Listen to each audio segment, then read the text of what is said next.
So I want you to notice that each one of us has a voice of our subconscious. And some of you I've worked with individually. One of the challenges that I like to give everybody is to give the voice in your head a literal name.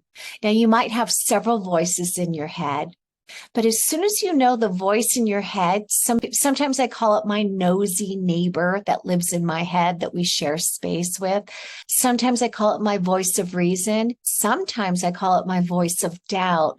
But that is not my Lainey. Actually, that is my George. So George talks to me, and George has had different names. And I'm inviting you to write down the name or name, if you don't have a name, but name the voice in your head now. By no means insinuating that we are schizophrenic and we hear voices. This is not about that. This is about communing. Communing means coming together with our subconscious. And one of the tools that we use is to give it a name. A lot of times, the voice in our head, which is programmed from birth up until however old we are, right? It's programmed. Most of the programming happens from years 0 to 7, but it continues to grow and expand throughout our life.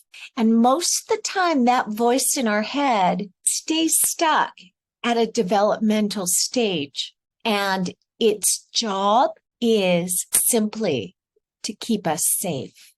Now, the voice in our head, if it was developed from age 0 to 7, what you need to know is developmentally the perception and belief system that they have, the perception and beliefs that they're programmed, that it's running on, it's a habitual thought, is not necessarily the same developmental stage where you are right now. So it's not the voice of a teenager, or in my case, a very old lady.